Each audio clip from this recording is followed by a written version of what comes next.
Greetings.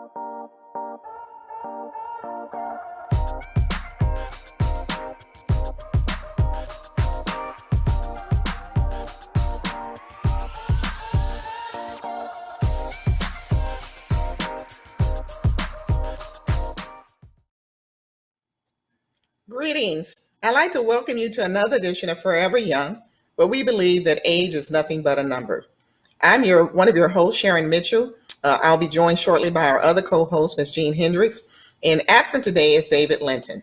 So for today, we'd like to continue our conversation that we had in our previous episode, talking about ways that you can get help. We talked with some members of a group called Celebrate Recovery, which is a Christ-centered 12-step recovery program for anyone struggling with hurt, pain, or addiction of any kind. Celebrate Recovery is a safe place to find community and freedom from the issues that are controlling your life. And we're going to continue to meet our guests who came the last segment. And if you missed this segment, it was a wonderful segment. We went to church a little bit. We talked about the organization, and we talked about ways that your life can actually be transformed by participating in Celebrate Recovery. But before I get to our guests, I'd like to introduce our co-host, Ms. Jean Hendricks, who will share some words of wisdom and nuggets for us. Ms. Jean, welcome again. Yes, Dr. Mitchell, thank you as always. I'm so delighted to share this post with you. Today's reading, I'd like to say this. Hope returns when I remember this one thing. The Lord's unfailing love and mercy will continue. Fresh as the morning, as sure as the sunrise, the Lord is all I have, and so in him I put my hope. When you feel like quitting, think about why you started. Back to you, Dr. Mitchell. Thank you, Ms. Jean. You always share words of wisdom with us, and certainly that will be something that we hope our audience will feel to the heart. And it is so appropriate for today's segment of Celebrate Recovery. As I indicated, we have three guests today who are members of Celebrate Recovery. We have Ms. Sabrina Stolze, Ms. Cheryl Luke, and our very own minister in training, Ms. Betty Williams. I'd like to just do a summary overview of each of them because we introduced them in our last segment, and we want to spend some time really talking about other aspects of Celebrate Recovery for this particular portion. Ms. Sabrina is the U.S. State Representative Trainer for Celebrate Recovery. She's a mother, grandmother, been married for over 34 years, has been a training coach, and has worked as a ministry leader at her local Celebrate Recovery chapter. We also have joining her from Celebrate Recovery, Ms. Cheryl Luke, who is the founder of Mosaic Life Network. She's a speaker, writer, podcast host, and a life coach. And as the director of Celebrate Recovery Cultural Communities, she has the privilege of ensuring churches, along with people of color, that they know that Celebrate Recovery is a safe environment to work through the pain of their past and receive healing from life's hurts, hang-ups, habits, and addictions. And last but not least is our very own Ms. Betty Williams, who's a minister in training at the House of Hope, and who has actually founded our chapter in House of Hope for Celebrate Recovery. We had church with Ms. Betty in the last segment. We almost had to shut down our programming with our questions because just to hear her story of how God has transformed her and how he used this organization will speak to many of you as it spoke to us. And so Ms. Betty Williams is also a professional registered nurse. She's a local Atlantean. She's born in Atlanta. She's a mother, a mother and a grandmother. And she has overcome a 40-year addiction to drugs and alcohol. And certainly you'll have an opportunity to meet all of them. And we like to say, as we do at House of Hope Atlanta, welcome once again, ladies, to House of Hope Forever Young. You're in good hands with the saints who are a little more seasoned and they're over the age of 50, but nevertheless living life to its fullest. And so I'd like to welcome you on behalf of our team. And we'd like to go ahead and start our questions. Ms. Betty, Ms. Jean, we're going to start with you if you'll start with our questions for our guests. Okay, this question is going to be directed to Sabrina. Can you share the principles from the Beatitudes that Celebrate Recovery is founded upon? Absolutely. These are the Beatitudes based on the Beatitudes of Jesus Christ with our 12 steps and our 8 principles. There is a thought, and then there is always the scripture that goes along with that. So I'll read through all of them. The principles are basically, they're an acrostic that spell recovery. And so I'll read each of the principles and then the coinciding scriptures with them. So R is realize I'm not God. I admit that I'm powerless to control my tendency to do the wrong thing and that my life is unmanageable. Happy are those who know that they are spiritually poor. Matthew 5:3. E, earnestly believe that God exists, that I matter to him, and that he has the power to help me recover. Happy are those who mourn, for they shall be comforted. Matthew 5:4. Consciously choose to commit all my life and will to Christ's care and control. That's C. I'm sorry. Happy are the meek. Matthew 5:5. O, openly examine and confess my faults to myself, to God, and to someone I trust. Happy are the pure in heart. Matthew 5:8. B, voluntarily submit to any and all changes God wants to make in my life and humbly ask him to remove my character defects. Happy are those whose greatest desire is to do what God requires. Matthew 5:6. About E, evaluate all my relationships, offer forgiveness to those who have hurt me, and make amends for harm I've done to others when possible, except when to do so would harm them or others. Happy are the merciful. Matthew 5:7. Happy are the peacemakers. Matthew 5:9. R, reserve a daily time with God for self-examination, Bible reading, and prayer in order to know God and his will for my life and to gain the power to follow his will. And Y, yield myself to God to be used to bring this good news to others, both by my example and my words. Happy are those who are persecuted because they do what God requires. Matthew 5:10. Wow. Thank you. Very good. Very good. Awesome. So, Sabrina, why did they choose the 12 Beatitudes? What's the significance of those for Celebrate Recovery? So what's interesting is when Pastor Rick Warren at Saddleback was working with John Baker to develop curriculum for the program, the 12 steps were part of that, which had been around for a very long time already. And there were scriptures that they found, excuse me, that coincided with those as well. But as Pastor Warren was studying, recovery and how that would relate to the Bible and the connections that are made, he kind of saw that in the Beatitudes that the steps kind of fell in line with the Beatitudes, actually in order. And so one of the things that when the principles are written out and the scriptures that go along with them, it also tells you which step that coincides with. So R, realize I'm not God, coincides with step 1 in the 12 steps. And so that kind of goes along that way. And so you see that the Beatitudes really fell in place with those steps and God just making that connection perfectly. Wow. So do you recite them at each meeting? Are you reciting them at each meeting? Okay. We do it at every 12 step and at every 12 step group we do that. And then at every large group meeting, which starts off our general meeting night, we do one of the steps or the principles. And so we will read that. People will go up. One of them will read the actual principle or the step, and the other one will read the scripture. Or sometimes the audience will join in with that. So every week we hear one of them in large group, and every week in a step study, which is on a different night of the week, we also read through them. Okay. Thank you. Excellent. Ms. Jean, you had a question? Yes.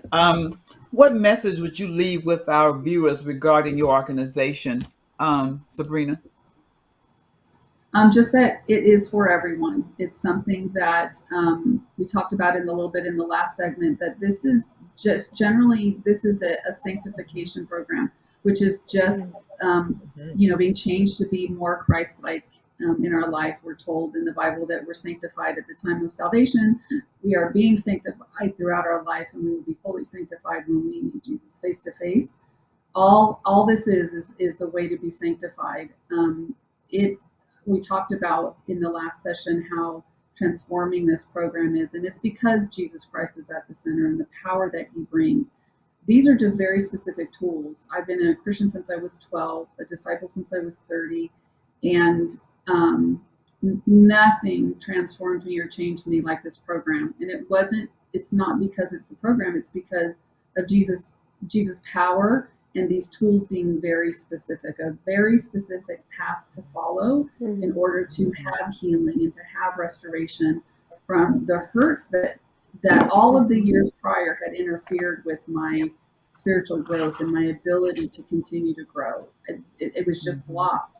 Celebrate Recovery just gave me tools for sanctification to explode in my life and to transform me.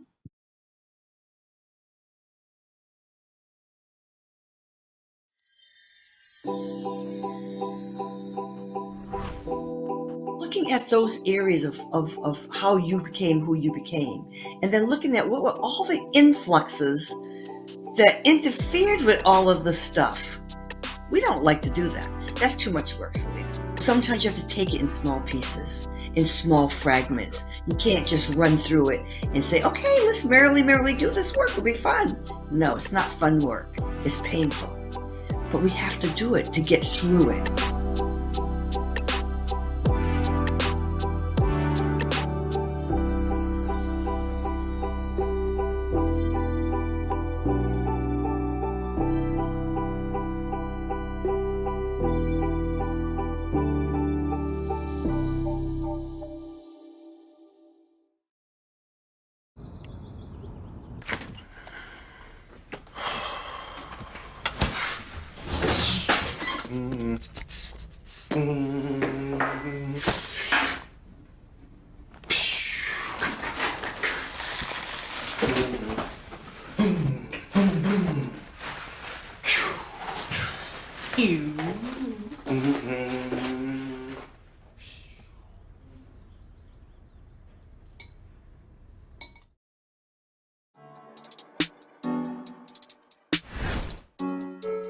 Why do you think these men don't want to get married? It really depends on an individual's why we're getting married. A lot of the things that make a man good are kind of intangible. And his credit score shouldn't be the metric for what makes him good.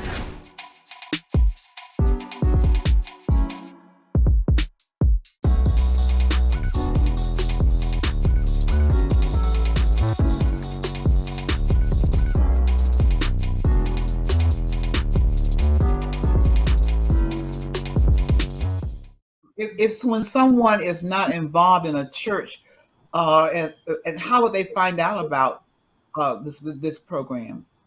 That's a great question, because that is one of the things that I mentioned in the last segment, was that not enough people know about Celebrate Recovery. And, that is part of our goal and our vision moving into this next era, if you will, or season in Celebrate Recovery, is that this has been a grassroots organization from the beginning, with state reps that are volunteers kind of spreading the word. And they are all state reps have gone through Celebrate Recovery themselves. And so they're sharing in their local communities. They're getting out into their local communities and letting people know about Celebrate Recovery. But we have now, with the shift into COVID and what that meant for us as a ministry, we have started taking steps to let the general public know more about it, because we have believers and non-believers that come into our ministry for healing and for recovery, and so we do want to get the word out there. Last year, we did an online summit for the first time ever, and we had 15,000 people around the world attend that, and that was kind of the beginning of us trying to get the word out in a different way, not just to local churches, but to anyone and everyone, and let them know that CR is for them. Now, one more question to me. Excuse me. Now, I know about your organization. I'm addicted, but I have no transportation. How do I get there? I want to get there, but I have no way of getting there. What do I do? Well, there's a few things. Prior to COVID, so there's kind of two different time periods. But prior to COVID, it just depended on that local ministry. Since Celebrate Recovery is a ministry of the local church, and that program gets brought into a local church, some CRs have things where they will actually best people in and bring them to the ministry. Locally at my CR, if we have someone reach out that doesn't have a way to get there, our ministry leader will generally reach out to our leaders and say, we have someone that wants to attend. can anyone give them a ride? And so it's really Very kind of good. done based on the local Excellent. church and what they can offer and do. Very Now, good. Excellent. because of COVID, we also have what are called CRCR groups, which are online versions of our open share groups specifically, or step study groups. And so more people have been able to get recovery than ever before because of those. And so that's another option for those who just can't get there. Right. Good. Very good. Thank you. Yeah, that was good. You really reflected on community. So I want to shift to Cheryl regarding community. So Cheryl, you're the director of cultural communities. Can you tell a little bit about that? You discussed it a little bit the last segment. Mhm. Can you share a little bit about that in terms of our communities of color? How we Yes. doing with them? Yes. Before I do that, I'd also like to mention that you can go to www.celebraterecovery.com, and there's a little tab that you can go to find a group in your area and find a Celebrate Recovery that you can attend in your area. But in terms of what I do in my role with Celebrate Recovery, I am responsible for ensuring that people of color, Black, Latina, Latino, Indigenous, AAPI, American, Asian, and Pacific Islander, and other people of color know that Celebrate Recovery is a ministry for them. If pre-COVID, I would say as well, if you would walk into a large conference that Celebrate Recovery hosted, you would generally see a sea of white people, and that is not the heart of our founders, Pastors John and Cheryl Baker, whom Sabrina talked about earlier, and currently Johnny and Jenny Baker. That's not their heart. Their heart is that all communities know that Celebrate Recovery is a ministry of freedom for them. And so my role is to ensure that people of color know that Celebrate Recovery is a place where they can find freedom for themselves. And currently what I'm responsible for doing is hosting step studies online. And since COVID happened and we've had that massive pandemic, we went from having Celebrate Recovery take place in churches to online environments. And we have currently about 10 groups that are meeting right now, men and women of color from everywhere in the United States, led specifically by people of color. And we're seeing some absolutely phenomenal results in terms of healing from addictions, from racial trauma, from childhood abuse. And what I'm finding is people are saying things in those groups because they're led by people of color and that there are only people of color in those groups. They have the freedom to share some of their life experiences without having to edit. And it is not something that we're going to do long term, but it's what's needed now because of the state of our nation. And it is a beautiful, beautiful experience. Wonderful, wonderful. Thank you, Cheryl.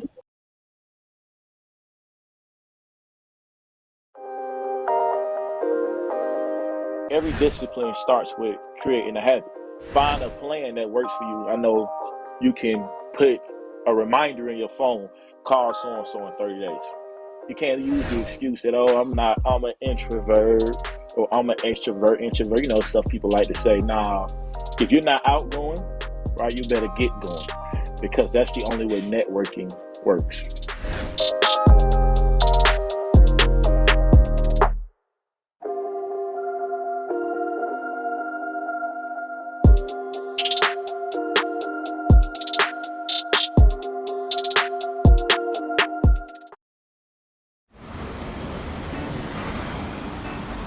Hey, let's check out this park.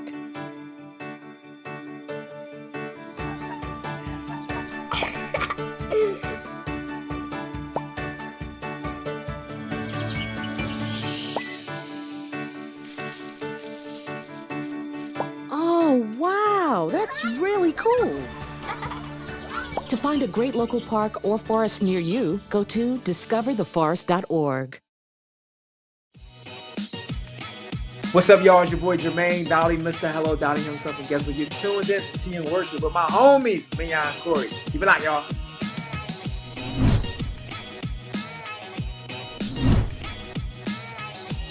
Hey Hey y'all, it's Candy West, and you're watching Tea and Worship with Mignon and Corey.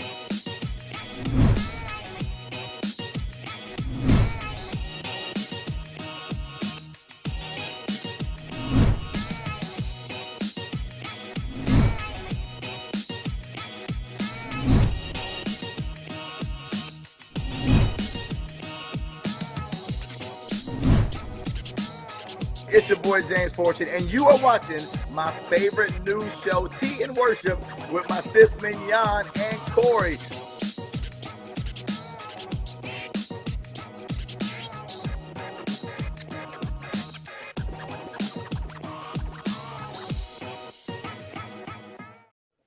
I had a follow-up question for you. When you talked about people of color, I kind of talked and laughed a little bit about myself when we talk about addictions. I shared that I may consider myself a little bit overweight, but I don't know that I feel that I'm addicted. So can you tell me how food can actually be an addiction for those of us who think that we're just pleasantly plump and just feel good? Yes.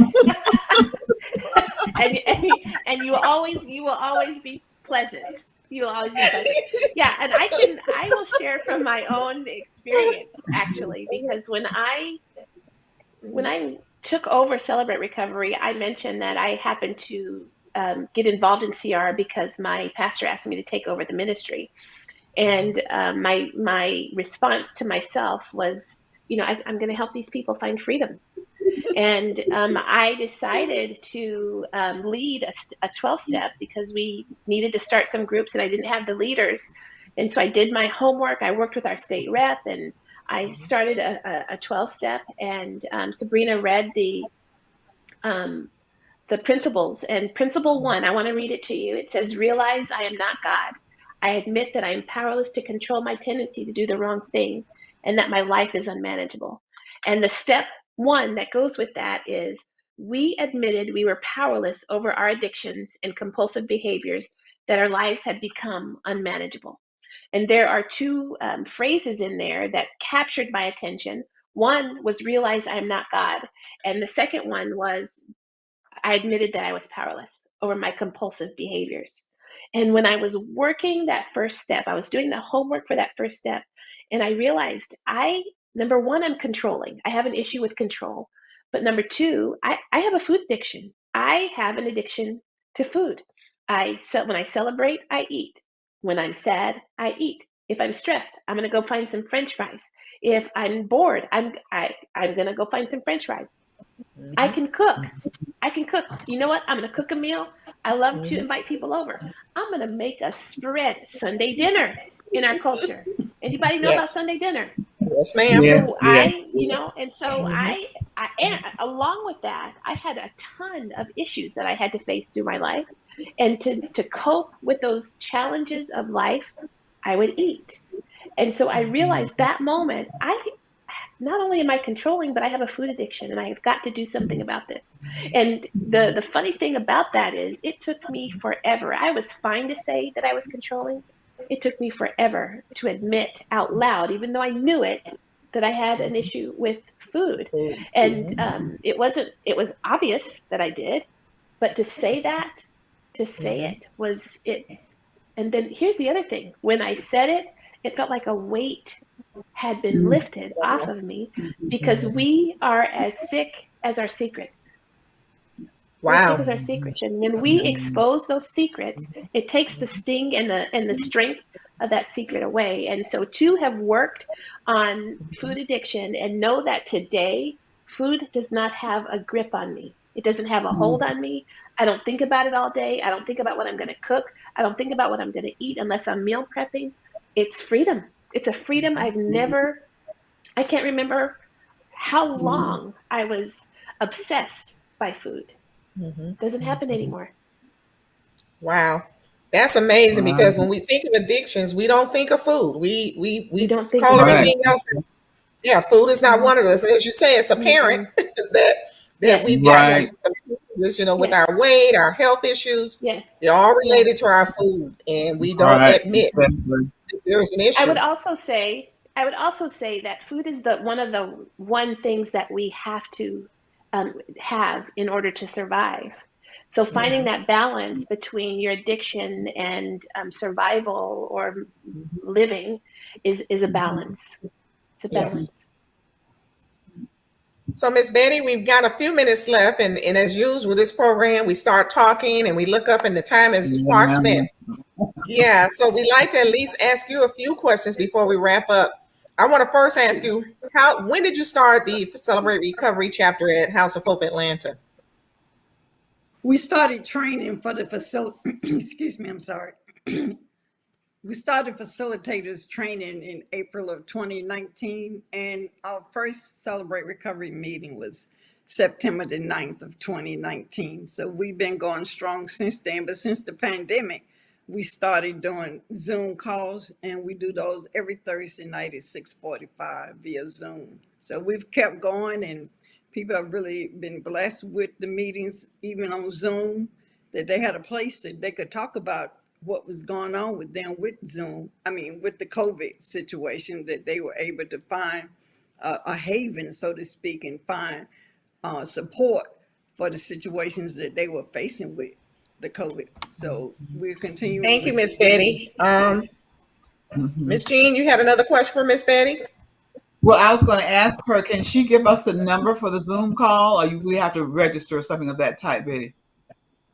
Well, I need for you to notify me, email me, and I will give you a call, because I have to go through the guidelines that Sabrina mentioned earlier. And the main two guidelines that we want to cover when I contact you is that you must stay on camera and nobody can be in the room, because we want to maintain that anonymity and confidentiality for anybody. Since it's virtual, we don't want people just walking in and hearing what other people are sharing, and take it in.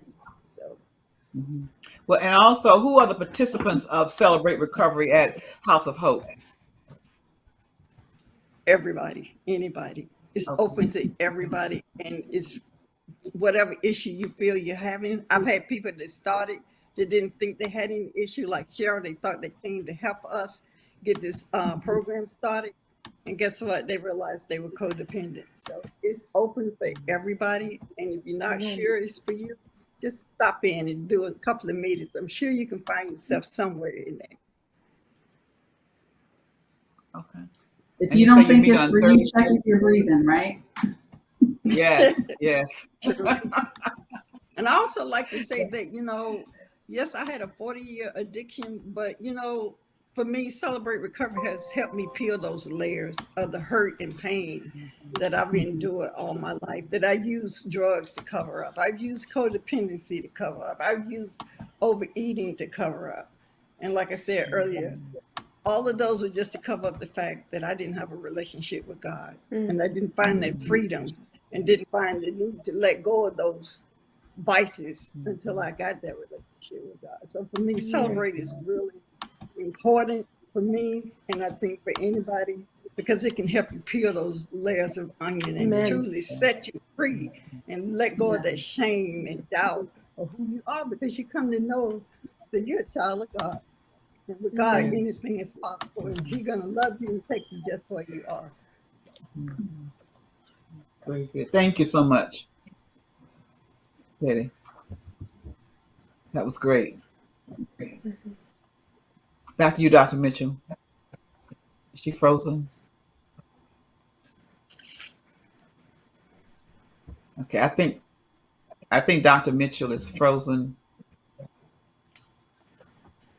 Back to you, Dr. Mitchell.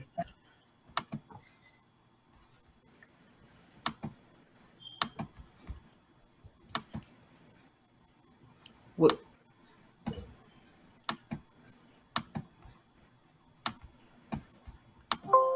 Cheryl, I'll ask you another. Okay, I think she's back now. Are you back, Dr. Mitchell?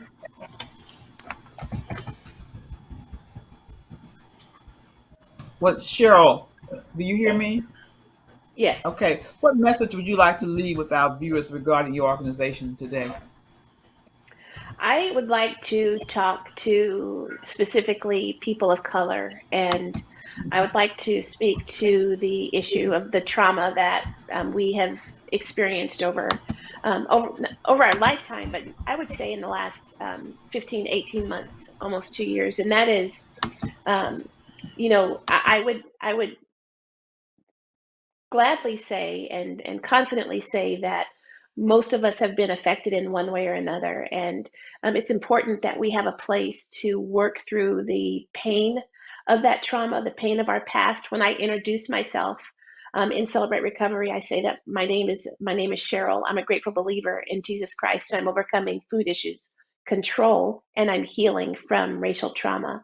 And to be able to say that I'm healing from racial trauma is so powerful for me. Number one, I didn't realize how impacted I was by what has happened to me as a Black individual, and seeing all of the things that happened in 2020, and just having the space to unpack that and share that with a group of people of color who can relate to me and I don't have to edit my conversation is a freedom that I don't think I've ever experienced before. And so if you have experienced any amount of racial trauma, I want you to know that there's a space, a seat, and a place and an environment of safety for you through Celebrate Recovery cultural communities. And if you're interested, please contact me and I'll be happy to connect you. Thank you very much. Okay. Thank you, Dr. ladies. Mitchell. Thank you. Thank you, ladies. As usual, we always run out of time. We'd like to certainly thank you for being a part of this program, and we have received so much good information on Celebrate Recovery. We'd like to thank you, Ms. Betty Williams, Ms. Sabrina Stolze, and Ms. Cheryl Luke for your participation and the good work you're doing with Celebrate Recovery. We cannot tell you how thankful we are that you're out there helping those of us who need to admit that we've got some addictions, we've got some hang-ups, we've got some hurts, and we've got some habits. And so we'd like to thank you all for creating something that allows people a safe space where they can address those issues. And until next time, for our audience of Forever Young, we'd like to say to you, thank you for tuning in today.